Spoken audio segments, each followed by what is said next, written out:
आपने पॉलिटी में पढ़ा होगा कि एमपीज के पास राइट होता है क्वेश्चन पूछने का, स्टार्ड क्वेश्चन, अनस्टार्ड क्वेश्चन, ये क्वेश्चन, वो question. And when the MP is asking some question, the concerned minister is supposed to answer the question in writing as well as in verbal form in the house. अब MP है तो आप पूछ सकते हैं कुछ भी, किसी भी मिनिस्ट्री के बारे में कोई भी सवाल पूछ सकते हैं. फिर हमारे देश में, हमारा देश क्या है, एक कैसा देश है, खिलाड़ी प्रधान देश. यस, जुगाड़ प्रधान, समस्या प्रधान, खिलाड़ी प्रधान. तो ऐसे ऐसे खिलाड़ी हुए आज से करीब 15 साल पहले या 20 साल पहले, जब आप लोग नहीं थे इस दुनिया में, या थे ही बस. उस समय एक स्कैम पकड़ा गया, सबसे तेज चैनल ने स्टिंग ऑपरेशन किया,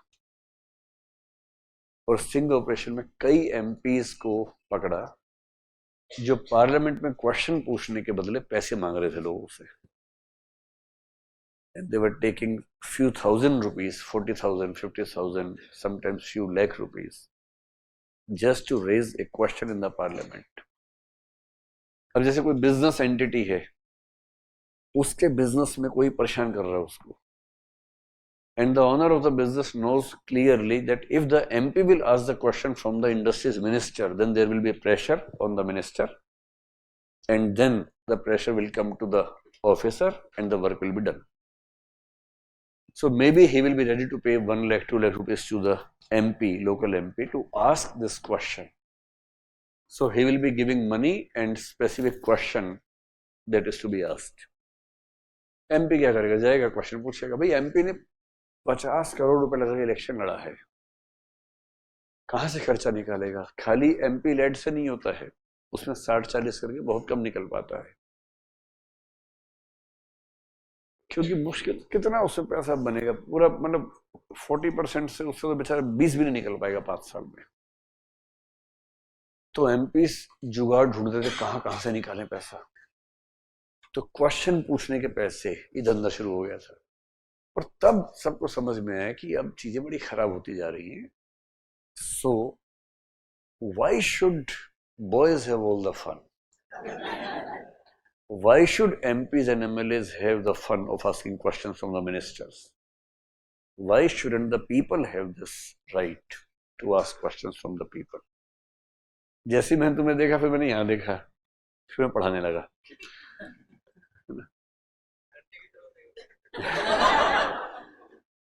So, to make this right accessible to all the citizens of country,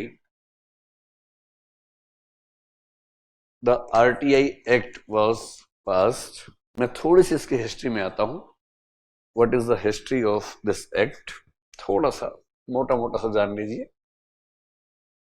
पिछली बार मैंने पूरा एक्ट पढ़ा है, इसे लॉ की क्लास में पढ़ाते हैं, फिर मुझे लगा ये बच्चों पे ज्यादती है, क्यों धाराएं रटवाने की जरूरत है. You must know what is the act and what is it beneficial for. 1946 में UN ने ये बात कही कि right to information should be a fundamental right for any citizen of any country. उसके पहले से कुछ कंट्रीज में, जैसे स्वीडन में 18th सेंचुरी से किसी किसी फॉर्म में राइट था लोगों के पास. People should know few things, but in 1970s to 1990s this right became popular in many countries.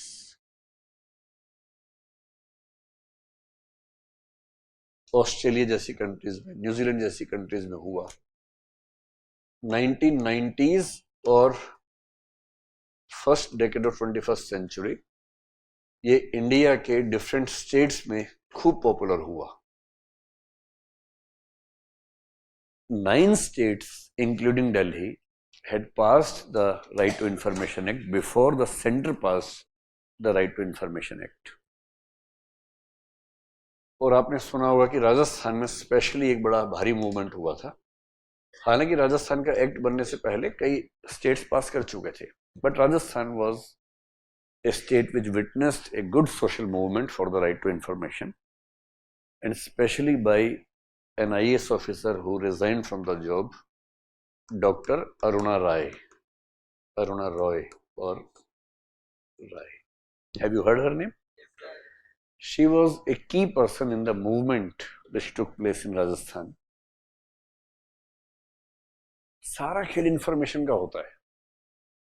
अब एक ऑफिसर है, बीडीओ है, ब्लॉक डेवलपमेंट ऑफिसर है, सरकार से फंड आया, उसने कागजों में दिखा दिया कि सबको दे दिया, इतना इतना दिया, किसी को नहीं, या बहुत कम लोगों को दिया.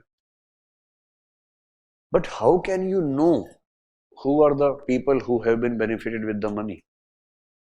And then this movement started a thing called जन सुनवाई. उसमें क्या होगा, जितने लोग बेनिफिशियरीज हैं उन सबको बुलाएंगे, एक स्टेज होगा, सब लोग आके बताएंगे कि पैसा मिला कि नहीं मिला उनको, and they will ask the officer to come in जन सुनवाई and give answers to the people. अब वो कैसे आए? उसने सबके नकली साइन कर रखे हैं, कैसे आए वहां पर? And gradually this movement became so popular that in Rajasthan the government had to come up with the Right to Information Act, but before that in 4 or 5 other states it was already done. तब centre को लगा कि भाई अब कर देना चाहिए, क्योंकि हमारे कॉन्स्टिट्यूशन में इसका जिक्र नहीं है. तो जब कॉन्स्टिट्यूशन में जिक्र ना हो तो फिर वो मामला कहां चला जाता है? Residual powers are in the hands of centre. So the union has the right to make any law on any subject which is not mentioned in any of the list in Schedule 7. तो centre पे खूब pressure पड़ा. उस समय सरकार थी अटल बिहारी वाजपेयी जी की, NDA की सरकार थी. सरकारें ऐसे एक्ट हमेशा 5वें साल में लेके आती हैं. Just focus on the timing of an act. आप सारे कॉन्स्टिट्यूशनल अमेंडमेंट की टाइमिंग देखिए ध्यान से, and you will enjoy the history of constitutionalism, history of law making. It's very interesting. तो वो सरकार जो थी 1998 से 2003 या 4 मान लीजिए, क्योंकि 99 में दूसरी सरकार बन गई थी, सेम गवर्नमेंट बन गई थी फिर से. खूब हल्ला था 1998 के आसपास से, लाएंगे राइट टू इंफॉर्मेशन, लाएंगे ला रहे हैं, बस आने वाला है, बस करते करते 2002 में बिल आया. 2003 में एक्ट बना, क्योंकि 2004 की शुरुआत में इलेक्शन थे. तो इलेक्शन से 3 महीने पहले सारे अच्छे काम होते हैं, दोनों फीलिंग से. एक, अगर हम हार गए तो अगली सरकार का बेड़ा गर्क हो जाए, अगर हम जीत जाएंगे तो फिर कुछ रास्ता निकाल लेंगे और हम कहेंगे कि हमने ये काम किया था. सरकारें शरारत क्या करती हैं? 2002 का बिल है, एक्ट का नाम 2002 है, पास हुआ 2003 में, प्रेसिडेंट का एसेंट में 2003 में. उसके बाद क्या होता है कि लिखा होता है कि the act will come into force when published in the official notification, या गजट. पब्लिश नहीं करते हैं. सब कुछ 2002 में हो गया, 2003 में पब्लिश किया, दिसंबर आते आते पब्लिश हुआ, 2003 में निकल गया, 4 में इलेक्शन था ही शुरू में. अब जैसे ही नया इलेक्शन हुआ तो सरकार हो गई चेंज, और 2004 में एक सरकार आई, यूपीए जिसको बोलते हैं. अब यूपी ने नाम रख दिया अपना इंडिया इस बार. अब बीजेपी बहुत परेशान है और कहना चाहिए हमें इंडिया को बचाना है, तो मामला फंस जाता है. तो चक दे इंडिया भी नहीं बोल सकते, बड़ा मुश्किल हो गया है. जैसे दिल्ली में केजरीवाल ने खेल कर नाम रख दिया आप. अब कोई भी नेता किसी के पास जाके बोले कि आपको वोट देना है हमें, अब लोग समझ नहीं पा रहे कि किसको वोट देना है. हम आप पे निर्भर हैं. अच्छा तुम भी उन पर निर्भर हो. तो कई ऐसे वर्ड्स है जनरिक जिनको यूज करने से ना बड़ा मामला बिखर जाता है. तो एनडीए ने कहा है कि कुछ भी नाम रख ले, हम तो यूपीए ही बोलेंगे इनको. तो वो यूपीए बोल के काम चला रहे हैं. इनका प्रॉमिस था कि हम अच्छा इंफॉर्मेशन एक्ट बनाएंगे. तो जो एक्ट पास हुआ था उसका नाम था फ्रीडम ऑफ इंफॉर्मेशन एक्ट.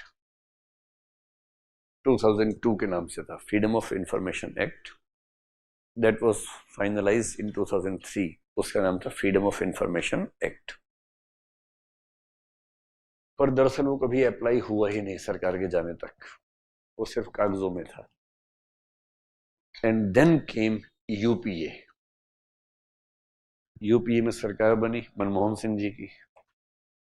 उस सरकार ने डेवलपमेंट तो खूब किया कई मामलों में, और इनका एक नेशनल एडवाइजरी काउंसिल थी जिसका काम होता था जैसे नीति आयोग इस सरकार में है, कुछ कुछ वैसा। The council had many good people from the different sectors of country, and they were supposed to propose new laws etcetera.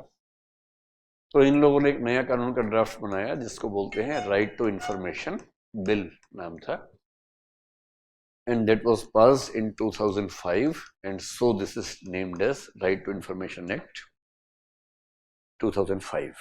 So this is a new act, and with this act, if you see the act, the last section, that is section 31 of the act, उसमें लिखा है with this act the Freedom of Information Act gets repealed, मतलब वो खत्म हो गया, this is the new act। और ये एक्ट आया और सरकार ने कहा कि अब हम करेंगे कमाल देश में, और फिर कहा इसके रूल्स पब्लिश होते ही रूल्स के हिसाब से काम शुरू हो जाएगा। रूल्स बनाए 2012 में। सरकार बड़ी खिलाड़ी होती है। हमारी प्रेजेंट गवर्नमेंट में, ये तो यूपीए का मामला है, प्रेजेंट गवर्नमेंट 2019 में क्या बनाया, सीएए, सिटीजनशिप अमेंडमेंट एक्ट। अब वो अच्छा है बुरा है जैसा भी है, किसने पढ़ा किसने नहीं पढ़ा, सारे इशू हैं,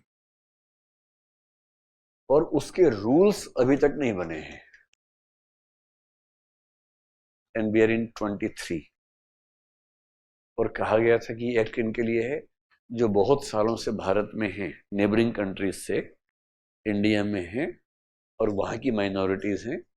we need to save them. पर कैसे सेव करें, रूल्स ही नहीं है।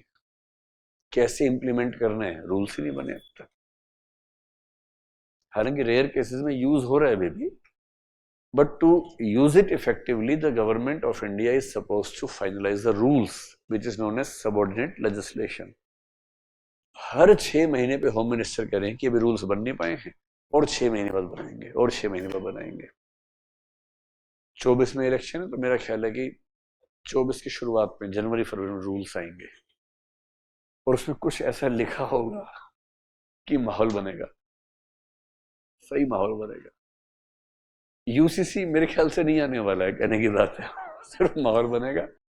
अगले इलेक्शन में तो जीतना भाई 5 साल बाद, तब बनेगा, अभी से माहौल बनेगा। ऐसे इन लोगों ने माहौल बनाया। 2005 में आते ही एक्ट पास कर दिया। 2014 में इनको लग रहा था कि अब इलेक्शन नहीं जीत पाएंगे, तो 2012 में रूल्स बना दिए। और फिर जो सरकार आई उसने कहा ठीक है, हमारे आने से पहले तुमने आरटीआई रूल्स बना दिए, हमारा जीना मुश्किल करोगे, कोई बात नहीं। तो उन्होंने क्या किया, आरटीआई अमेंडमेंट एक्ट पास कर दिया 2019 में। जैसे सर्कस में शेर के दांत तोड़ देते हैं, फिर वो खाली चूस पाता है, न काट पाता है न खा पाता है। अगर आप सर्कस में जाए और शेर पकड़ ले, दुखी नहीं होना है, गुदगुदी होगी आपको, सिर्फ कुछ नहीं होगा। जैसे हाथ आपको चला गया और चूस के छोड़ देगा आपको, सिर्फ गुदगुदी होगी आपसे। ये कितना क्यूट शेर है यार, और तो कुछ कर नहीं पाएगा, उसे दांत ही नहीं है, सारे हथियार, नाखून काट दिए, दांत काट दिए, था ही क्या उसके पास, बेचारे के पास। इन द सेम वे इसके नाखून और दांत काट दिए गए। अब आरटीआई सिर्फ चूस सकता है, उससे ज्यादा उसकी ताकत बची नहीं। So the terms and conditions of the commissioners, information commissioners have been changed. खूब हल्ला मचा, पर 2019 की बात है, इलेक्शन हो गया था। इलेक्शन होने के बाद 5 साल बहुत होते हैं, और जिस देश के वोटर्स की मेमोरी 15 दिन में लैप्स हो जाती हो, जिस देश में सारे गजनी रहते हो, उस देश की सरकार 5 साल बाद की चिंता करेगी। 5 साल बाद से कुछ नहीं होता है। अभी कुछ सर्वे आ गए हैं, वो सर्वे बता रहे हैं कि अगर अभी इलेक्शन हो जाए तो BJP is not going to get more than 240 seats. ऐसे सर्वे आजकल सुनने में आ रहे हैं। ये तो बचपने की बातें हैं। कितनी क्यूट बातें करते हैं लोग। इलेक्शन होने अगले साल अप्रैल में, मार्च अप्रैल के आसपास, अभी काउंट कर रहे हैं। अभी तो देखिए क्या क्या होता है। अभी तो शुरू भी नहीं हुआ, अभी क्या काउंट करना है। और मुझे ऐसा लग रहा है कि अगर सर्वे ठीक नहीं आया, पाकिस्तान खतरे में है। मुझे तो पूरा भरोसा है भैया, पाकिस्तान को मार दो थोड़ा सा, लेकिन इलेक्शन तो जितने जरूरी। एक आध गांव तो पाकिस्तान में जाता हुआ दिख रहा है इस बार। जो पीओके है उसमें 2-4 गांव तो भारत में आएंगे इस बार। आप मान के चलिए कि 24 में 2-4 गांव तो आए भारत में। अच्छा, इसी बहाने आ जाए तो सही माहौल बनने वाला है। हाँ, सरहदों पर तनाव है क्या, पता करो, देश में चुनाव है क्या। देश में चुनाव है क्या। चलो, इतनी क्लिप काट के चला देना, फिर मैं जेल चला जाऊंगा। चलिए, अब देखिए।